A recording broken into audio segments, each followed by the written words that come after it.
Il faut éviter absolument les ruptures, bien vérifier les prix, donc l'étiquetage et l'affichage sans problème. Ok, d'abord les objectifs de chiffre d'affaires.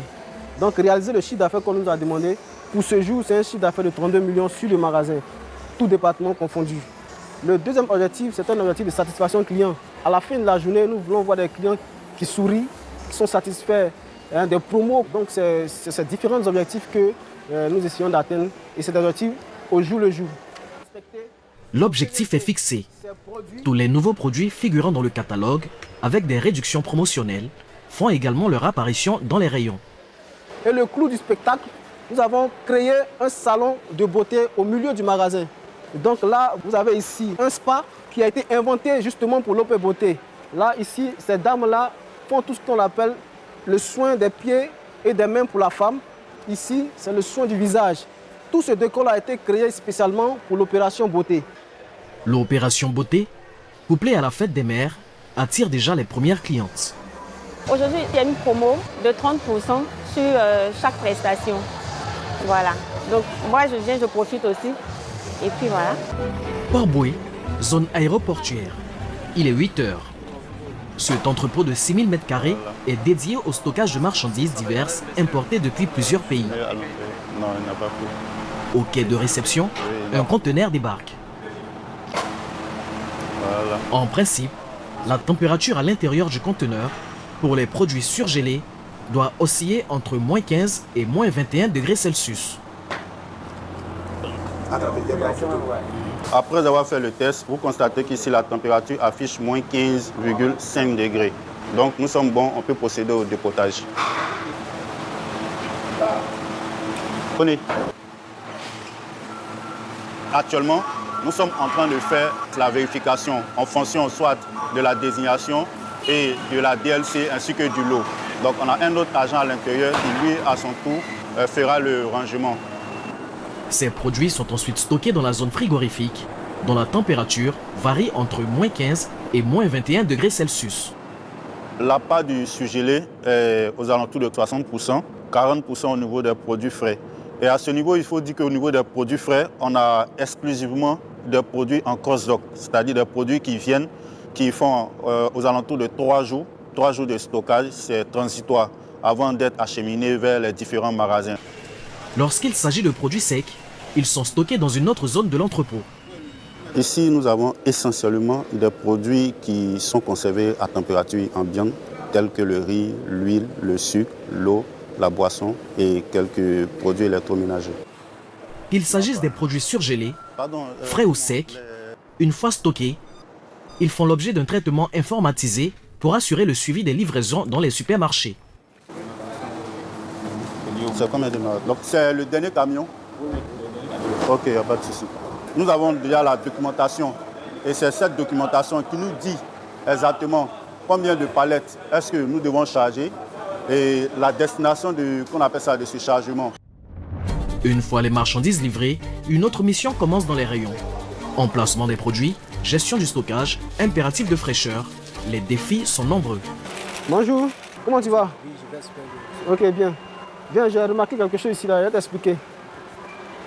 Tu vois, tu as attaqué là-bas en train de remplir, mais ici, les fastings ne sont pas bien faits. Rapprocher le plus possible le produit pour que ça crée une sorte de mur. Ce chef de zone met donc un point d'honneur à rendre les produits le plus visible possible pour les clients. La phase positive du produit doit regarder le client et doit être bien mis. On essaie de créer une sorte de mur, sorte que les produits soient très bien placés pour que le client n'ait pas à chercher ni à réfléchir quand il se trouve devant le produit. Cette façon de présenter les produits répond à une stratégie bien précise. Une stratégie qui prend en compte notre champ de vision. C'est ce qu'on appelle un enchaînement prix, du plus cher au moins cher, tout en mettant les produits du distributeur en avant. Parce que quand un client vient, il s'arrête toujours comme ça. Donc, à peu près au niveau des yeux, nous avons les produits du fournisseur qui sont là, justement pour faire du chiffre d'affaires et pour vendre le plus possible. À mesure que la date limite de consommation se rapproche, le produit est transféré dans la zone zéro gaspille, une zone transformée en paradis des petits prix. Par exemple ici, la date de péremption dure jusqu'au 31e mois, donc à peu près 2 mois. Nous avons fait une baisse de prix d'à peu près la moitié qui passe de 4 780 à 2 500 francs. On reconnaît bien la baisse de prix. Le produit qui était à 2 900 passe ici à 1 000 francs. Mais lui, la baisse de prix est encore plus forte parce que le nombre de jours restants est encore petit. Donc 31, 5e mois 2025, il nous reste à peu près 10 jours. Donc la baisse de prix est progressive jusqu'à atteindre à peu près 500 francs. Les produits frais comme le poisson sont soigneusement exposés sur de la glace après avoir été conservés dans une chambre froide entre 0 et 6 degrés Celsius. Ils doivent être vendus sous 3 jours, sinon ils sont bradés puis jetés. Quant aux fruits, ils frétrissent généralement en 2 jours. Ils sont alors pressés ou découpés pour être consommés rapidement. Pour élargir son public, ce supermarché surfe sur une nouvelle tendance dans la grande distribution, la mise en avant des produits locaux, notamment la street food. Ce matin, je suis venu faire des courses. Je suis tombé sur des beaux photos, donc j'ai préféré m'arrêter là pour quand même en acheter. Je viens ici parce que dans la rue, on n'en trouve pas autant comme avant. Et on se dit qu'il y a beaucoup plus d'hygiène ici. C'est bien fait et puis bon, c'est le même prix pratiquement. Donc pour la qualité, le prix, ça va. Merci beaucoup. Merci. L'enseigne mise sur la vente de produits locaux à petit prix afin de casser son image élitiste. Objectif, se rapprocher des habitudes alimentaires et culturelles ivoiriennes. On vient de Yopougon-Lokwa. C'est un village ouvrier très réputé pour son super attiqué à Godiama. Du coup, on a tenté le coup à Place ici, les gens ont aimé. Donc on est là tous les vendredis et samedis pour leur faire de l'attiqué sur place. On fait la boule à 650, les 500 grammes. Merci papa. Cet espace gastronomique populaire est l'une des plus grandes fiertés du directeur. Ici, on est dans la street food. Nous, on l'appelle communément le coin gourmand. C'est un peu de gourmandise de la rue qu'on ramène dans les supermarchés. Des produits qui sont connus déjà par nos consommateurs, notamment des galettes qu'on appelle les goflotos communément ici à Abidjan. Et puis on a le pain brochette aussi, ce sont des mets connus déjà. L'idée, c'est de décloisonner, de pas faire du supermarché d'élite, et que tout le monde puisse s'y retrouver. Une stratégie gagnante qui se mesure au taux de fréquentation. Au-delà de ce que nous on propose, on peut avoir entre 700 et 800 clients jour qui passent à la street food. Donc pour nous, c'est un indicateur important sur notre débit client.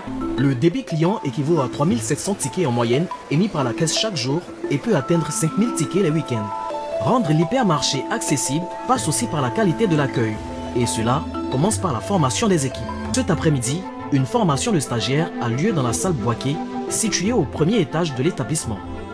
Qui peut me dire qu'est-ce que ça lui rappelle quand on parle de l'enregistrement d'une vente? D'abord, je salue les clients.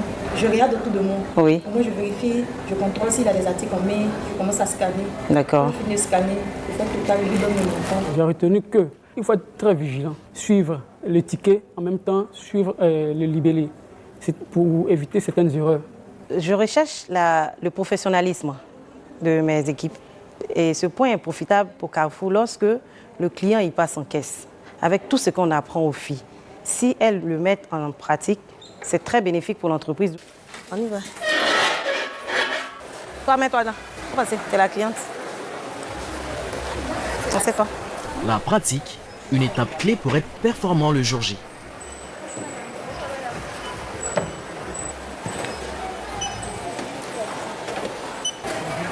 Est-ce qu'elle a bien fait?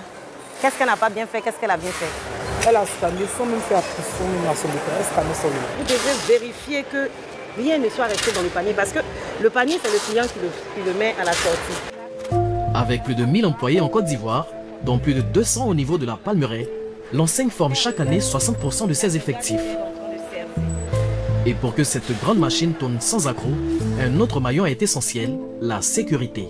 Les équipes réparties en 3 vagues, de 6h à 14h, 14h à 22h, 22h à 6h, veillent ainsi à la sécurité des biens et des personnes au sein du supermarché. Ils sont aidés dans leurs tâches par plus de 200 caméras de surveillance pilotées depuis un centre des opérations.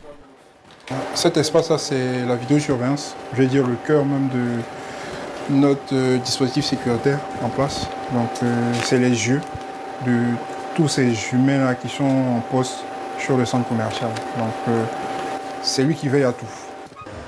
Tous ces téléphones-là sont mis sous alarme. Une fois qu'on le débranche, automatiquement il sonne.